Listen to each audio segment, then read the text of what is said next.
Battle of the Network shows. Join Rick Brooks and Mike Kogel as they explore the TV of the 70s and 80s through hand-picked episodes of their favorite and not-so-favorite series.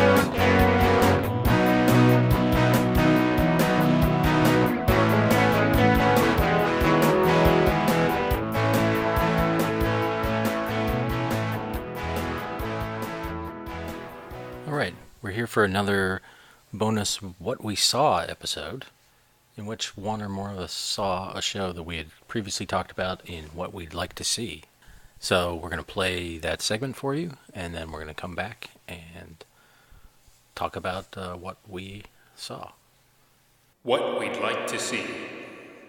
Welcome back, and it's time for What We'd Like to See, a segment where Mike and I examine some things that we haven't seen.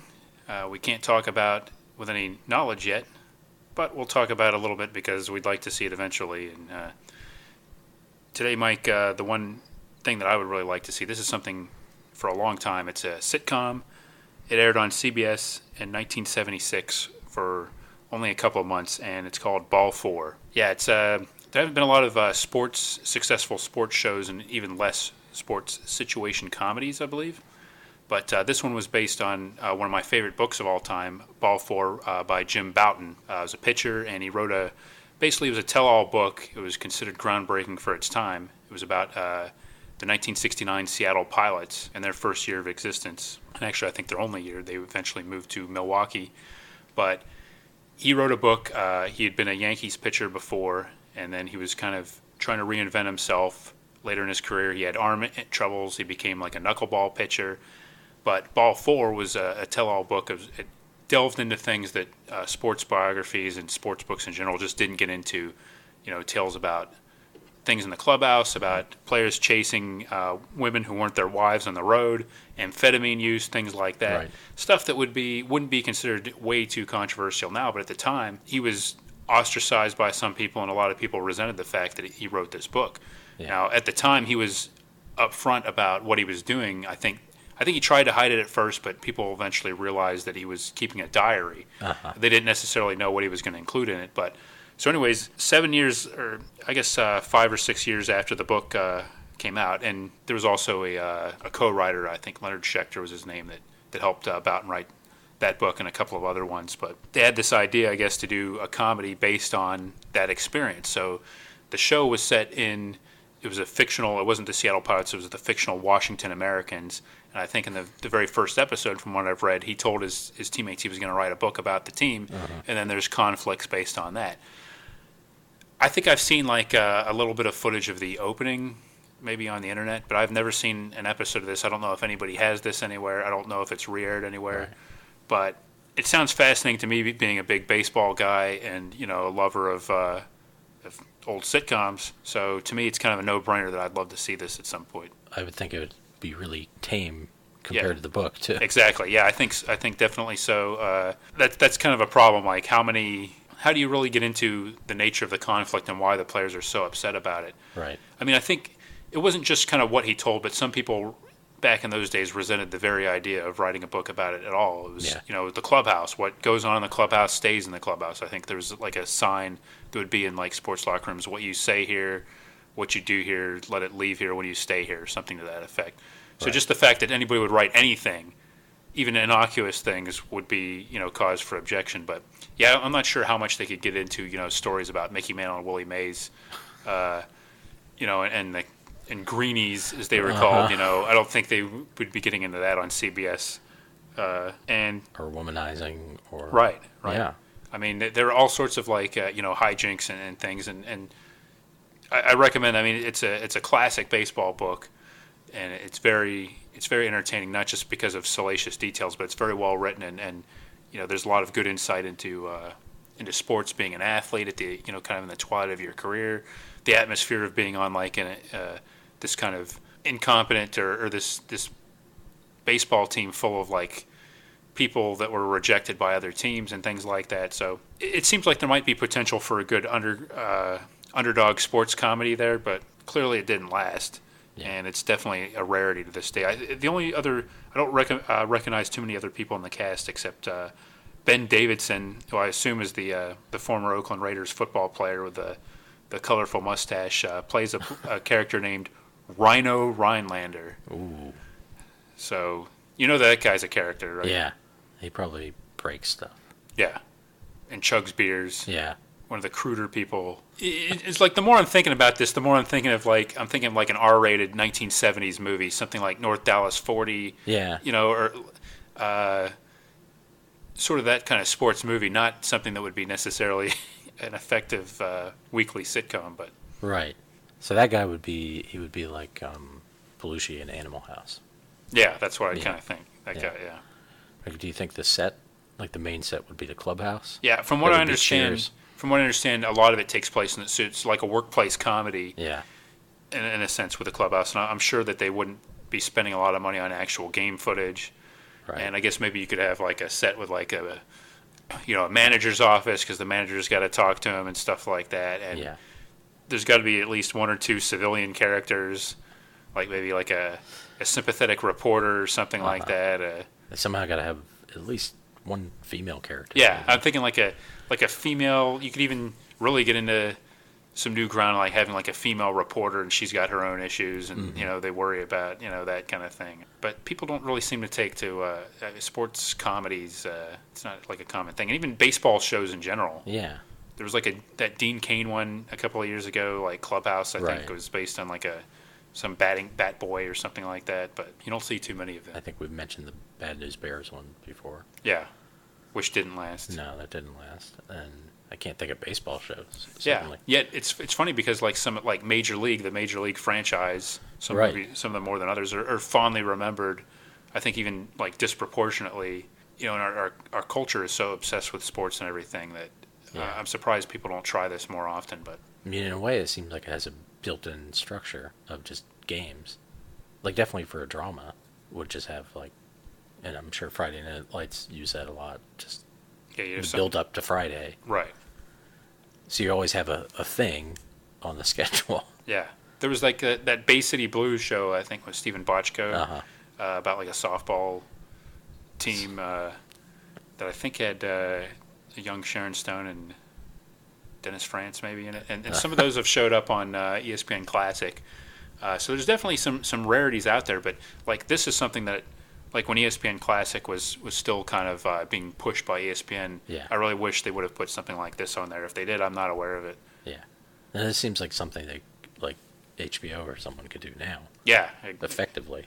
Very much they could so. show all the misbehavior, and it could still be a sitcom in the way HBO comedies are, getting them outside of the clubhouse and all of that. But it does seem like a really bad fit.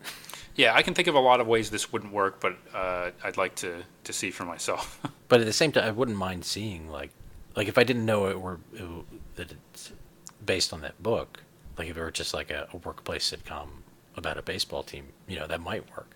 Mm-hmm. It seems like maybe we're imagining it not working just because of what it couldn't be. Yeah. But it seems like you could have like a traditional sitcom in an environment like that. Well, I mean you can't show the sports really. Yeah. But that's fine. I mean, workplace sitcoms really don't show people working. Yeah. If you think about it, it's surprising anyone has a job because they're never working. They're always doing other stuff. Yeah. Getting involved in antics. Yeah. Though having it be, a baseball team in the clubhouse, that does limit kind of, especially then, how do you fit a woman into that situation where probably a woman wouldn't be allowed in the clubhouse unless you do, like you said, a reporter trying to and get that would have been, yeah. I mean, I guess you could have the players' wives and things like that and sort of get into that. But yeah. Again, the more you involve that, the more you want to tell other kinds of stories that CBS probably wasn't ready for. And you probably weren't going to, so you wouldn't have a romance angle really, because they're not going to have a couple on the team probably. Right. Yeah. I'm going to deal with that. Yeah. So that takes out one of the angles of most sitcoms. Wonder if they went on the road, would they just be in a different clubhouse? Yeah, you could do that, or you could have them like in a hotel bars and stuff like that, and that'd true. Be the most. Yeah. But a baseball team goes on the road. There's not like a visitor's clubhouse, is there? There is? Yeah. And the clubhouse is different than the locker room, or is that just the name for the... I think, it kind of all goes... It's kind of like a big sprawling thing. I think Okay. probably what would be considered the clubhouse, but what you'd probably consider on TV would be basically like a locker room. Yeah. Like Maybe just with kind of like a visual, like a table huge or locker room with a something. bunch, like a training table and Yeah. stuff, and Guys playing cards. yeah, exactly. Right. Smoking back then, Yeah. drinking, But that's it. yeah, Not, not doing lines of cocaine off the training table. Yeah. Or, yeah, like. Yeah, again, Popping the more you pills. think of it, it's like what were they going there? I'm not sure. I'm still not sure how much is inherently a good idea about a comedy set and like with a baseball team, unless you get into some of this other stuff. So yeah. maybe it was ahead of its time, or I don't know. Right. The book was definitely way ahead of its time. Yeah. The TV show, it seems like it kind of missed the boat, and it was just an attempt to cash in. And didn't that guy? Didn't he end up on that Portland team?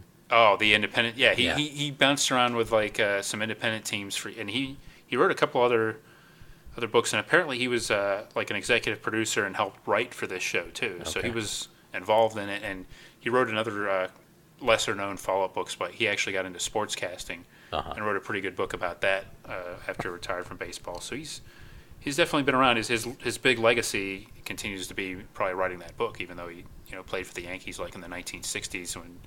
And some teams that were actually good as well. I mean, the Yankees Right. kind of declined for a while there, but yeah, the Ball 4, the book, is fondly remembered, has an excellent legacy. The TV show remains just an obscurity that I've never seen any of this available for sale or for viewing somewhere. So I guess that'd be one I'd have to track down at the Paley Center or something like that. Yeah. On our field trip. Yeah. Right. Is there any other names of like? Do they list? In your Oh, the book, character like, names? character names or creative people or any? No, I'm not sure exactly. Yeah, who produced the show? I'm not sure if anybody notable did that. Like I say, actors don't really stand out, but you can kind of see like the diversity that they tried to get in the cast by some of the character names. Uh-huh. In addition to Rhino Rhinelander, and the main character is Jim Bouton. Get it? And then the manager's last name is Capagrosso. Ah. Can you guess what his nickname was on the show? Capagrosso. What they called the teammates called their manager Capagrosso. Grossy. Close. Cap. Cap. Yeah. Bill Westlake, Coach Pinky Pinkney, Okay. Lenny Birdman Siegel, Rayford Plunkett, Orlando Lopez, and CB Travis. So Yeah. I'm sure these were,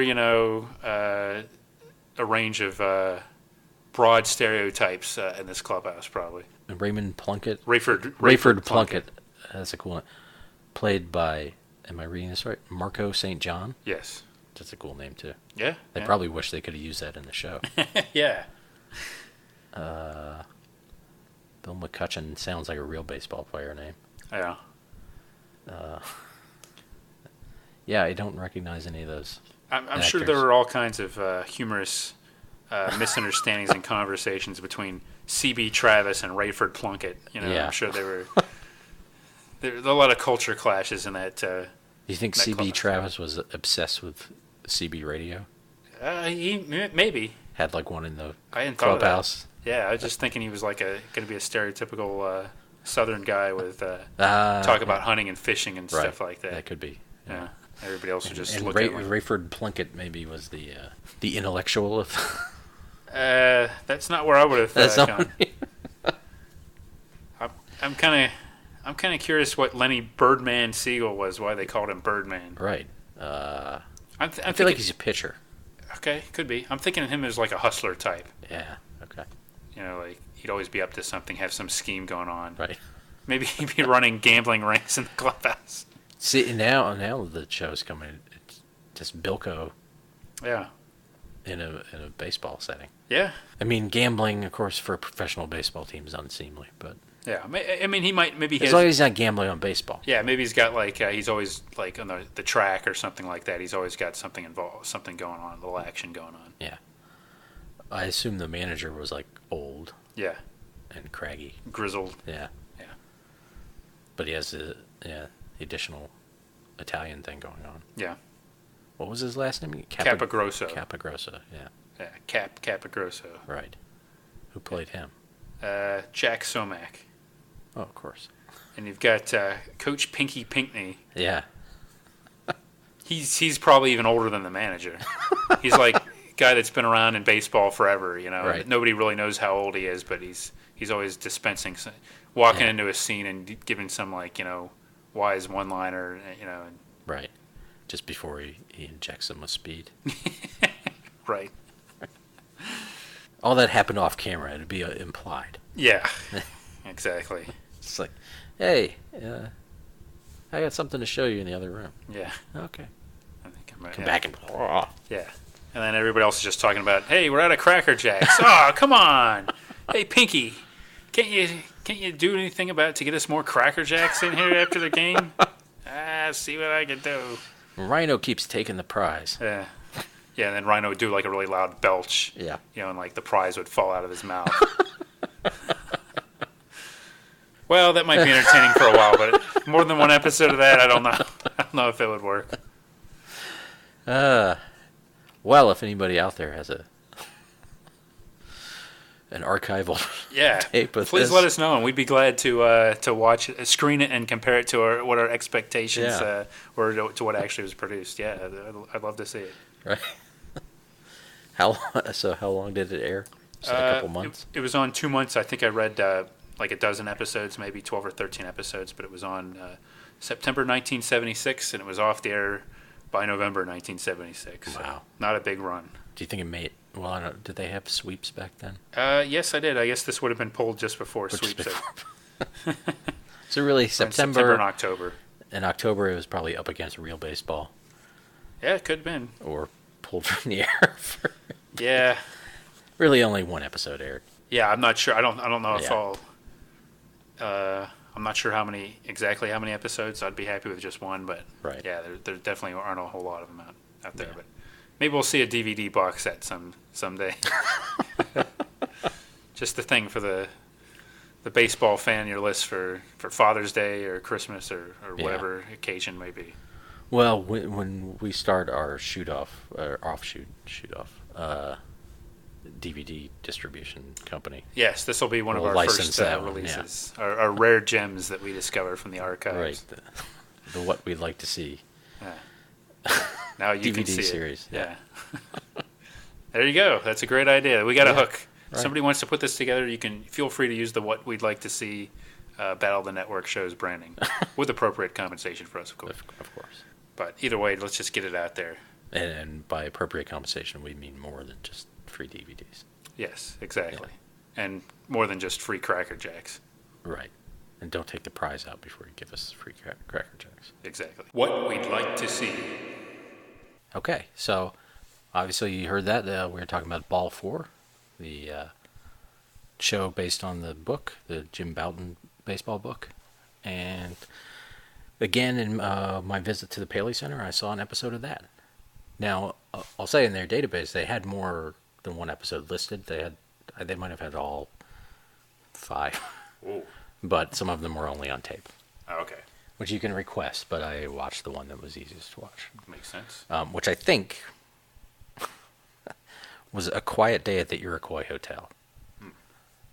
Just based on the titles and what happened. Okay. Interesting. Yeah, okay. Yeah. So, did it seem like it didn't seem like the first episode of the pilot? Or... No. Okay. It definitely seemed more established. I mean, it could have been like a kind of thing where they just drop you in, but it just started right like after they had lost a game. Okay. So they were in the clubhouse that I think they had played the Yankees, or a New York team at least, and lost pretty badly. Like, absurd baseball. Yeah. Bad. And the manager and I guess would be a coach, this guy Pinky, were on their case. Partly because most of them had stayed out past curfew. Uh-huh.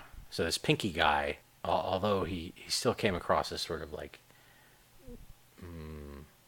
I don't know, kind of southern and kind of, working stiff because it's baseball, but he was also like a character like Clayton on Benson, or, definitely like he had taken pleasure in spying on all of them and marking down their time sort of a martinet. It's a total narc. Yeah, Martinet. a narc. It would be. Yeah. And took joy in that, and the idea that the manager. So and by the way, the manager is the Capagrosso character. Okay. Yes. Yeah. We were Capagrosso, and they mostly call him Cap, but not because he's the captain. Like, I thought that I had forgotten his last name already.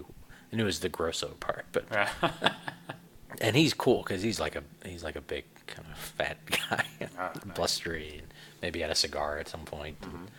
And then the Pinky is played by Bill McCutcheon. He looked familiar. I don't know, but he's a little older he's a coach. So anyway, the ownership has said they're going to be fines for being late, but it's like a $2,000 fine. So they're on notice. They can't miss the bus from the hotel the next morning. It's pretty big money back in those days. Yeah, it is. Yeah, it doesn't seem like a lot. And that really is the setup. So, but the clubhouse thing is kind of fun. And it's what you might expect from a clubhouse, even though it's not their clubhouse. It's they're making jokes and playing cards. I swear one guy took off his jockstrap and threw it at someone. I believe like he had a shirt covering it or something. That up. Yeah. And there's a guy who's in like the like the tub, like the whirlpool tub, yeah. who apparently that's like he's injured, like he's a malingerer because Okay. he's there at the beginning and there at the end. He's the only guy who's not late. And some of the other things, like the character, the rhino character. Okay. That guy is like a giant guy. Oh, that's good. He's like, talk like this. Oh, that's good. Yeah. I like that. Yeah. Like breaks things and rip things. Nice. Okay. Yeah. And then you get the rest of it. You got the rookie. You got this guy Lopez, who's the Latino character. Makes sense. There's an African American character who actually he does like impressions. Oh. He does like a Cosell later. Oh, that's an interesting little business. Yeah, there's this the guy Plunkett, played by Marco St. John. He's like sort of a macho guy. He talks like this, like not in a realistic voice at all. Like, come on. And then Jim Bouton, of course, playing Jim Bouton. Okay. And he's actually kind of, he's not a good actor, but he's an okay presence. Like just an Makes amiable presence, and he's, I guess, the lead, sort of. Okay. And then there are a couple other guys. There's a rookie. They make a point of calling him Rook all the time. Right. Okay. Yeah. No, they're playing a fictional team. Yeah. There weren't any like real logos or anything that you saw? No, I didn't see. So it didn't seem like Major League Baseball had anything to do with it, I'm sure. No. So that's why I'm not sure if it was the Yankees or just I gotcha. New York. Was there any baseball footage of any kind, or just pretty much clubhouse? Did they even have any kind of... Yeah, just club because the game was over, and then the rest of it is before the next game. Mm-hmm. So yeah, and the bulk of it then happens in the hotel. They're all. I think it starts with Jim and one of the other guys. I think the Lopez guy are on the elevator, and it's like a high-rise hotel. And Lopez has to take a leak, but they also want to be on time.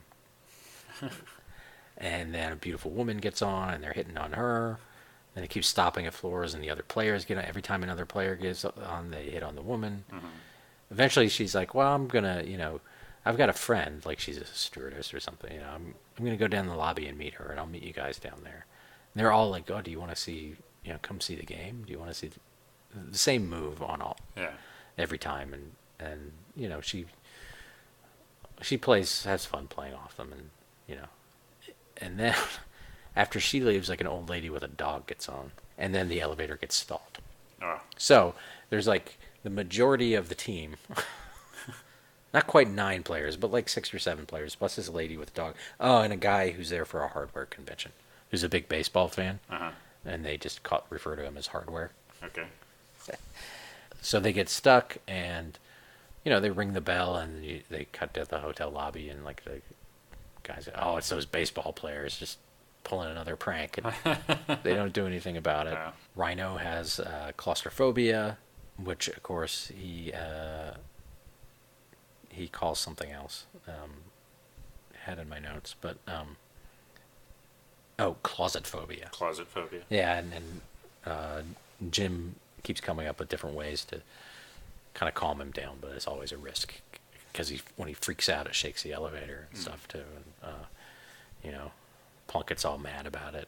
At one point, he starts smoking a cigar, and the old lady gets mad about that, and so he offers her. He takes out some chaw. So he's smoking a cigar and chewing tobacco. Oh, the double play there. Yeah, Nice. And he keeps just obnoxiously talking about how ugly she is. Oh, It's a crude man he is. yeah, and the guy doing the Cosell thing at one point, that's fun, and but they're all going to be late. And the rookie keeps bringing up disaster movies, and then Lopez, who I guess is Panamanian, that comes up in some kind of joke. Oh, because the dog is a Pomeranian. Oh, okay. Of course. Every joke he makes is about having to pee. Yeah. And of course, the woman was taking the dog to pee too, so No. that's an ongoing thing. They don't get to know each other better. They don't come to any terms. They do finally. Something happens, and like one of them, Plunkett gets out of the the hatch, and is able to get through the door, but then I think Rhino freaks out, and the elevator falls too far for anyone else to climb out and get through the door. And he goes to the lobby to get help, and the two ladies are there, so he just abandons them. Yeah. I think that was a running theme in the Ball 4 book was stewardess or stews, as they were called. That was like a desirable occupation. I mean, it makes sense. They were like all traveling a lot. Right. Yeah. So something vaguely reminiscent from the book, maybe. The stew term. Yeah. And finally they cut to the ballpark, and just the only person there is that malingerer. Yeah. The manager and the other guy or Pinky are adding up all the money it's going to cost. And then, like the last shot, you think, oh, they're going to get out of the elevator at some point. Right? And there's a hallway, and there's like a housekeeper is like vacuuming, or whatever, and she hears them talking in there. Stuff. Yeah. She's listening, and there's some joke about the peeing. And I think it was like, what did you do, boy? And he's like, that wasn't him, or something. Yeah.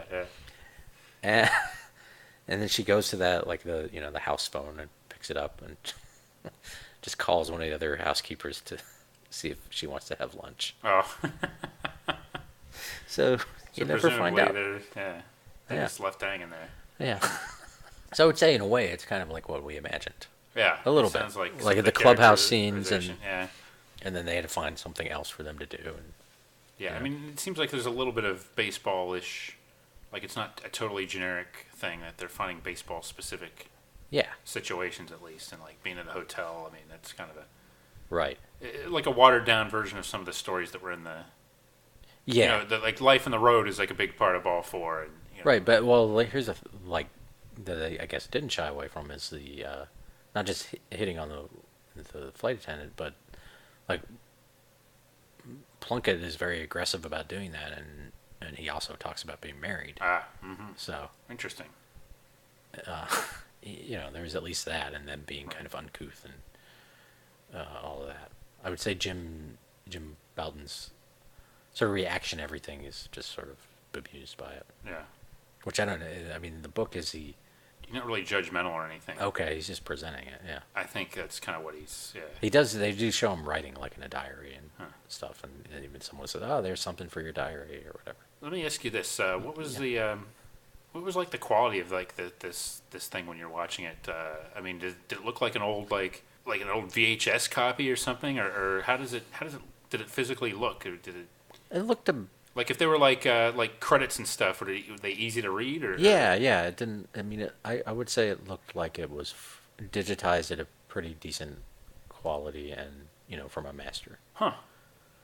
So it looked about as maybe not DVD quality, but like something it wouldn't look out of place. Like if you're watching on YouTube, you wouldn't think it looked terrible or something like that. No, it looked a little washed out, but I think that's just how it, maybe always looked. Did they have like original commercials or anything? No. I kind of hoped they would, but they didn't. I guess those wouldn't be on the master tape anyway, so. Yeah, probably not. And by that time, they probably didn't bother putting that stuff on. Yeah. Be cool to have like some promos or something. I think that one, I want to say that one was sponsored by a product at the beginning, though. Like Charmin or something. Oh, cool. And had like a simple graphic up of the logo of whatever product it was. Which that actually surprised me. I don't remember seeing that on shows by then, like that kind of show. Maybe like a Bob Hope special or something. But yeah. Now they do. Their archive does have commercials. Not surprisingly, since that's part of it.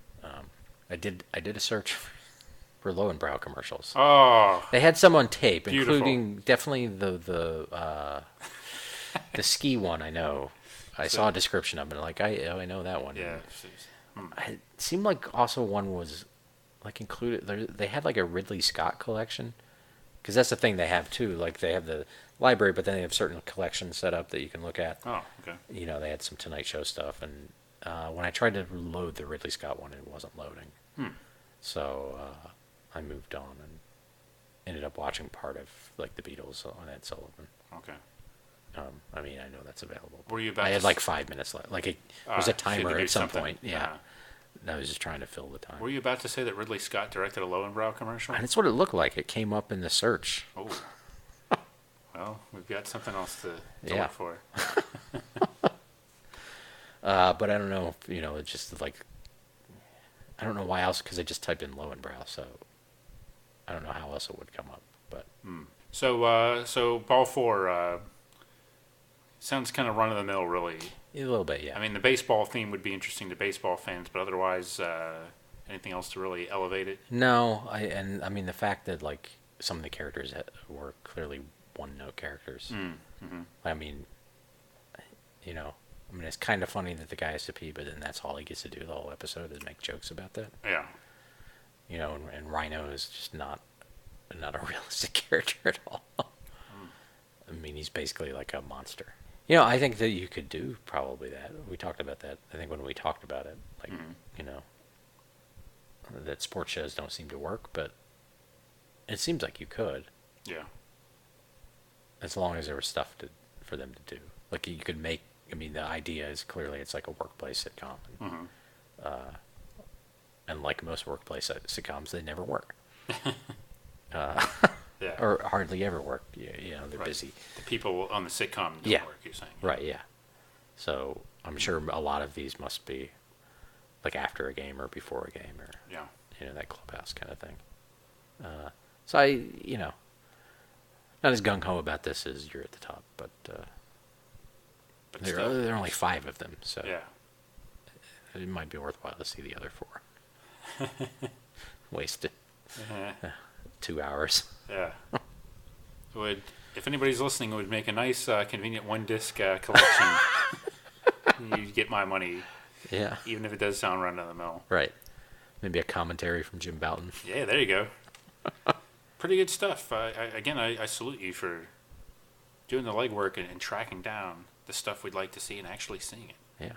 So, fans and listeners out there, if there's something you'd like to see, dreams do come true. Some of the stuff is out there. That's right.